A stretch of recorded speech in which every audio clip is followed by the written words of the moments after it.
기록 토라를 한 번이라도 본 적이 있다는 모든 분들께 여쭙고 싶습니다. 그 내용들이 이제 완벽히 이해가 가능하고 풀이가 가능하다고 이제 얘기하실 수 있는 분들이 있을까요? 저한테 대립각을 세우고 댓글을 남기는 분들이 제게 비우는 것이 하나가 있는데, 바로 이제 자기들은 기록 토라는 믿을 수 있지만 구전 토라는 믿을 수 없다고 아주 당당하게 선언한다는 것입니다. 그리고 그 이유를 사람의 입으로 전한 것을 신뢰할 수 없기 때문이라는 것을 공통적인 이유로 드는데요.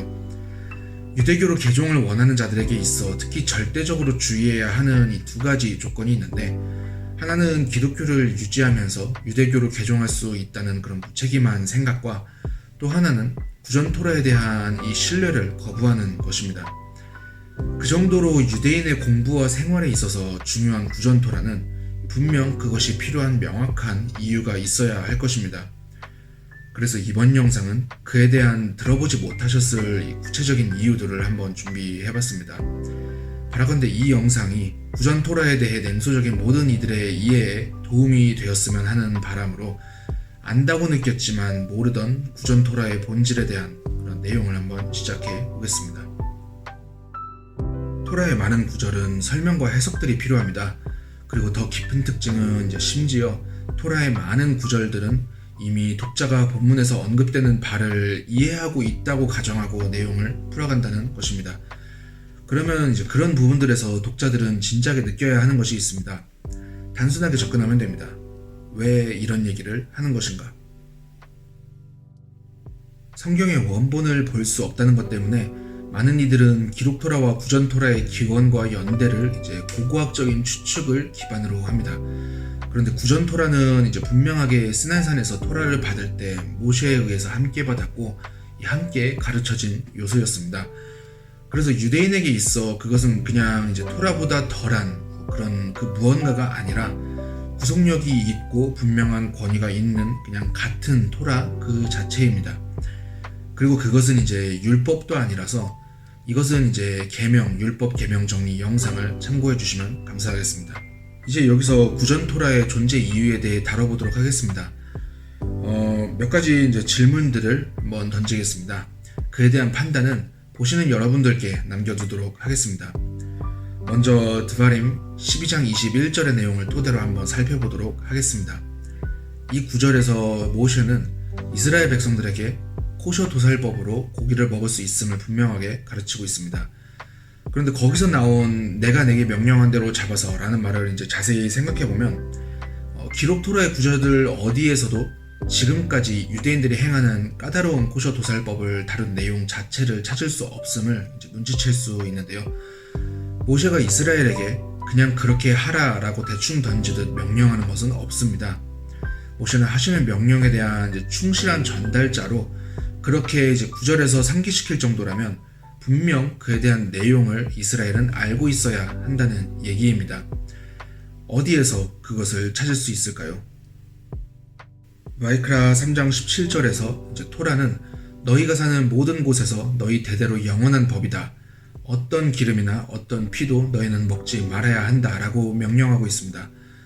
그 앞의 내용들을 함께 살펴보시길 바랍니다. 모세는 어떤 종류의 지방을 언급했는지, 심지어 그가 언급한 지방이 정확히 무엇을 얘기하는 건지, 그리고 어떤 게 허용되고 어떤 게 금지되는지를 구체적으로 얘기한 부분을 찾아볼 수 없을 것입니다. 그 지방이란 것은 어떻게 구분해야 할까요? 그리고 이건 이미 유명한 구절로 10가지의 말들을 보면은 안식일에 작업을 하는 것이 금지되어 있다고 분명하게 명시되어 있습니다. 참고로 작업이라고 번역한 이유에 대해서 원문에는 그 금지되는 것이 굉장히 포괄적인 의미를 지니는 아보다가 아니고 특정한 작업들을 의미하는 멜라카로 쓰였기 때문입니다. 만약에 아보다가 안식일에 금지된 거라면 성막과 성전에서 제사를 드리는 행위도 아보다라고 하는데, 안식일에는 하지 말았어야 하는 겁니다. 그런데 안식일에도 제사는 드려졌습니다. 어쨌든 이 작업하는 것이 안 된다고 언급할 때 그것이 무엇을 얘기하는 것일지는 생각해 보신 적이 있나요? 종교 유대인들이 안식일을 지키는 모습에 대해 실제로 보신 분들은 생각보다 의외로 이것저것 많이 한다라는 것에 대해서 많은 분들이 놀랍니다. 그러면서도 또 한편으로는 뭐가 안 된다고 하면은 더더욱 이상해 보인다는 거는 이제 충분히 이해할 수 있습니다. 여튼 안식일에 얘기하는 작업은 어떤 것을 얘기하는 걸까요? 뭐가 금지되고 뭐가 허용된다는 얘기일까요? 기록토라는 확실히 이 안식일을 위반하는 결과가 가혹할 것이라고 규정하기에 그것은 그냥 아무거나가 돼서는 안 될 것입니다. 그러나 기록토라는 안식일에 무엇을 할 수 있고 무엇을 하면 안 되는지에 대한 정보는 이제 거의 없는 것을 보실 수 있습니다. 물론 이러한 예시들도 이제 그렇기 때문에 사람이 마음대로 구전법을 첨가했다라고 계속 주장하는 분들이 있을 것입니다. 그런데 모세 이후에도 유대 역사에서 수세기 동안 살아왔던 많은 예언자들 또한 구전토라에만 명시된 그런 금지의 행동을 명시적으로 언급하는 것을 볼 수 있습니다. 만일 어떤 사람이 거룩한 고기를 그의 옷자락에 쌌는데 그의 옷자락이 빵이나 수프나 포도주나 기름이나 어떤 음식에 닿았으면 그것이 거룩하게 되겠느냐? 그리고 제사장들이 대답하여 말하길 아닙니다 라고 하였다. 하가이가 말했다. 만일 시체로 부정하게 된 자가 이 모든 것을 만지면 그것이 부정하겠느냐? 그리고 제사장들이 대답하여 말하길 그것이 부정할 것입니다 라고 하였다. 이 구절은 이제 하가이 2장 12절에서 13절의 내용을 읊어본 겁니다. 그런데 여기에서의 두 가지 질문에 대한 답은 분명하게 기록토라 어디에서도 찾을 수 없습니다. 이 제사장들은 그에 대한 답을 어떻게 알 수 있었던 걸까요?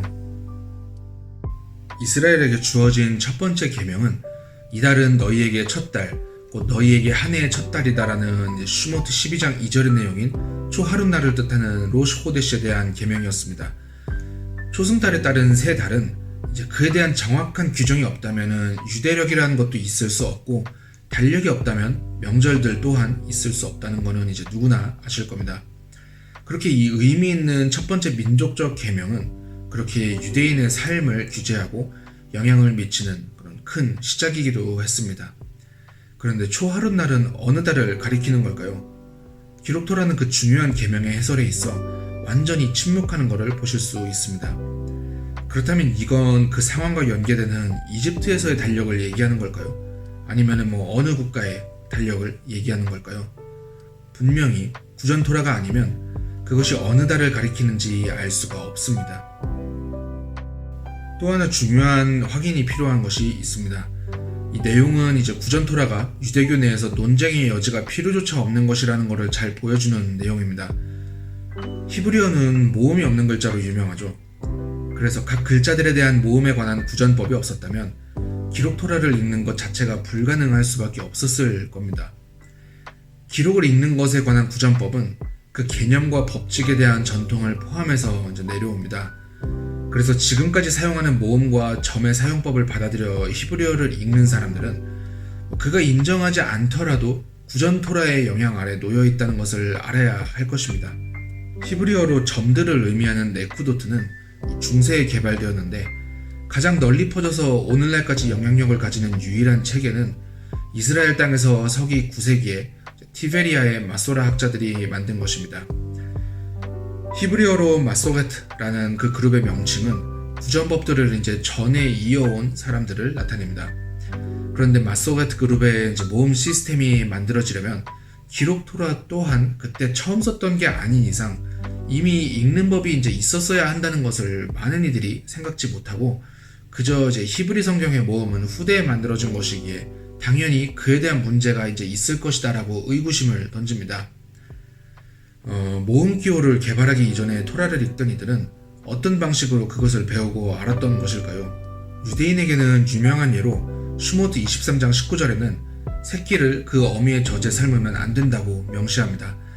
그런데 이 자체에 대한 이제 해석을 논하기 전에 이 구절이 말하는 특별함에 있어 모음을 맘대로 추측하는 경우 그 해석은 당연히 크게 달라지게 됩니다.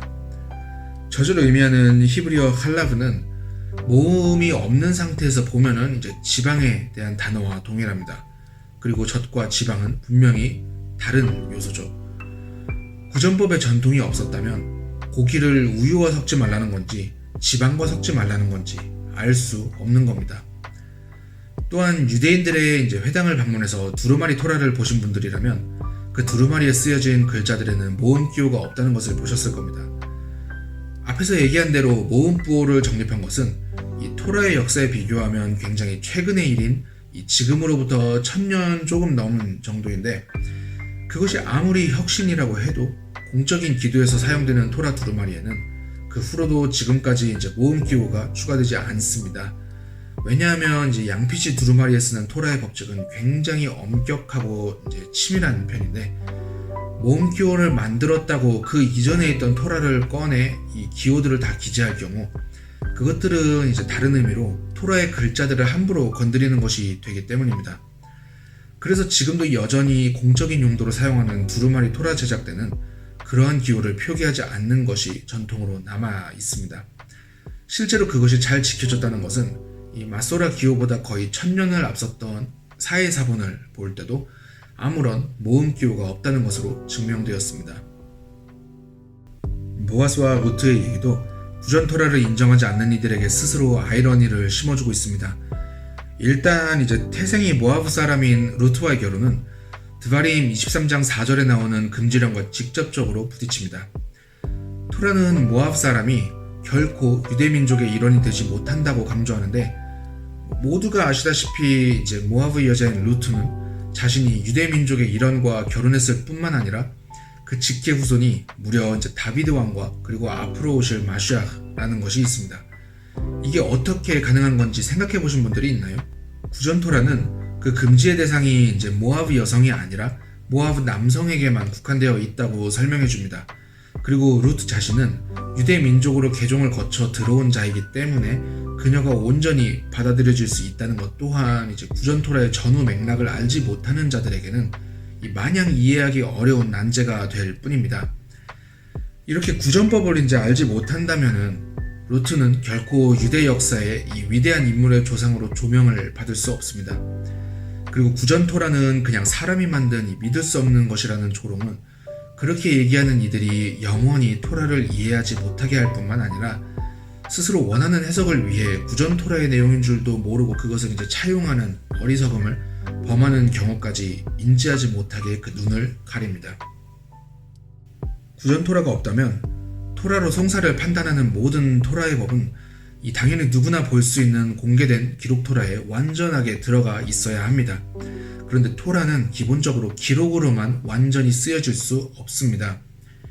구전 토라의 목적 자체가 이 인류의 시간의 흐름에 따라 변화할 무한한 사건의 변화를 다루고 대비하기 위한 점에 있기 때문입니다. 토라가 처음부터 모두 기록으로만 주어졌다면 서로 다른 방식에 따라 토라를 따르려는 사람들 간의 분열이 더 심했을 것입니다. 기독교 내에서 지금까지도 이제 서로 이단이라 물어뜯는 그런 여러 상황들의 발단 자체만 보아도 서로 자기들이 이제 오직 말씀이라 우기는 이 성경의 범주에 넣은 그런 기록 토라에 대한 해석을 각자 마음대로 풀어내는 것 때문에 끝나지 않을 논쟁이 있는 것만 보아도 우리는 분명히 알 수 있습니다.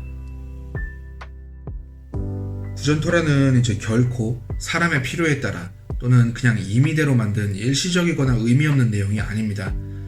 구전 토라가 이제 후대의 산물이라고 상상하는 지금의 모든 사람들은 하셴께서 노아흐에게 방주에 들어갈 이 정결한 동물과 부정한 동물을 각각 어떻게 구별할 줄 알았을까를 생각해보면 이제 깨닫는 바가 있어야 할 것입니다. 기록 토라 어디에서도 하셴께서 노아흐에게 코셔 동물을 어떻게 구분해야 하는지 말해주신 내용을 전혀 찾을 수 없기 때문입니다.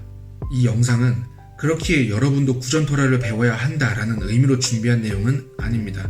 사실 비유대인들에게 그 지식의 남용과 오용의 가능성 때문에 구전 토라를 배우는 것은 엄밀히 금지되어 있습니다.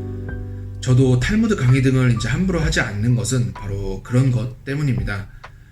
그렇지만 창조주에게 관심을 두고 이제 신을 믿고 그분의 길을 따르고자 한다는 많은 이들이 이 완전히 결이 다른 잘못된 종교들을 통해서 특히 그 궁극으로 이제 구전 토라에 대한 유대인들의 권위와 신뢰를 조롱하는 부분에 대해서 그것이 결코 우습게 생각할 것이 아니라는 점을 강조하고자 이번 영상을 준비해 본 것입니다. 이번 영상은 여기까지입니다. 영상 시청해주신 분들께 감사드립니다.